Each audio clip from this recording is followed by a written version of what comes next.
Thinking of changing an exterior wall, adding a patio door, large window maybe, or maybe one of your walls got eaten by termites. In this video, I'm going to walk you through the steps of changing an exterior load-bearing wall. I had a customer give me a call, said he had a termite infestation. We showed up, ripped up the drywall, and here's what we found. Before we go any further, I want to stress the importance of a temporary wall.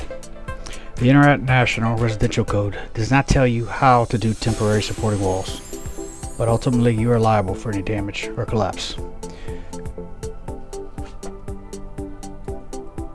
If your particular wall lines up with the support beams or walls below, is perpendicular to ceiling joists or trusses, or is an exterior wall, it's almost always load-bearing. In this video, I was only able to make my temporary wall about a foot from my exterior wall that I was going to change. I installed it directly under ceiling joists. My bottom and top plates were on solid flooring, not just subfloor, with a stud at least every 24 inches on center. Real quick, I wanted to show you guys something. The plumbing is floor mounted, so what I did is I split my base plate to go in each side of the plumbing while still maintaining this proper support.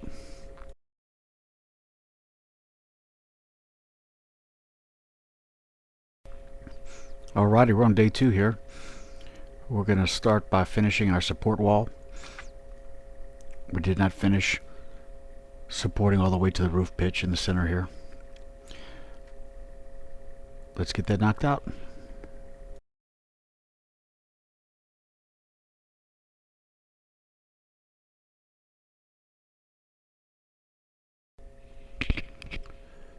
We got all our framing cut in the front.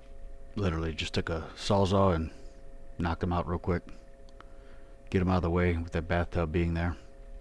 Next, we'll get the base plate out. We are on day 4. Rained yesterday, so it sort of held us back. Removed the old base plate, got a new one in. New bolts. Lowe's was out of the 6-inch anchor bolts, so we went with the 7-inch. No problems. Here we traced all of the termite damage, plus another 16 inches. And that is where we spliced the new base plate in.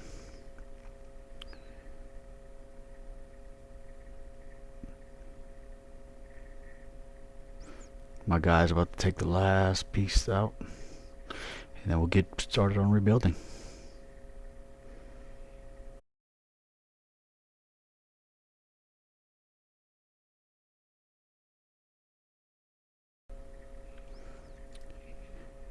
Here we started framing in our windows. Once we get that knocked out, we're going to move around to the front.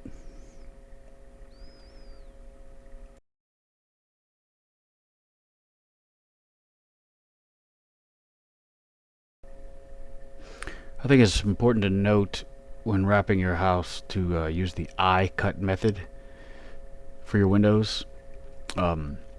It's super important you flash this correctly. We always use flex wrap at the base of our windows, which you can see installed here. Super easy to use, super easy.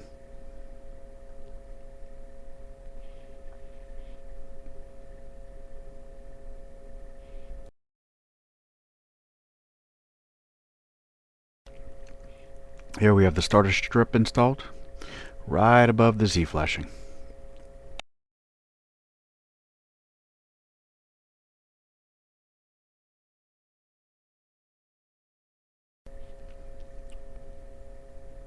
We started the Hardy here. This is the Artisan line of Hardy.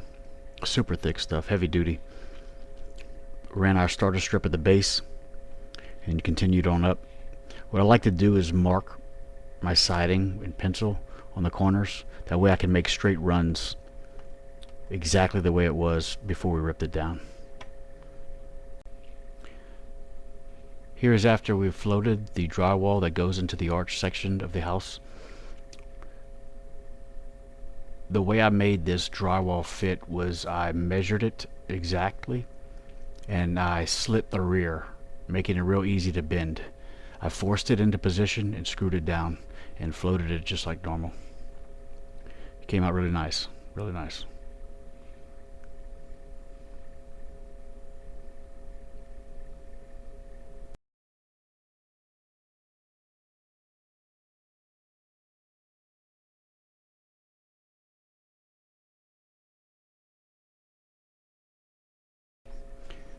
This is what the client sees now.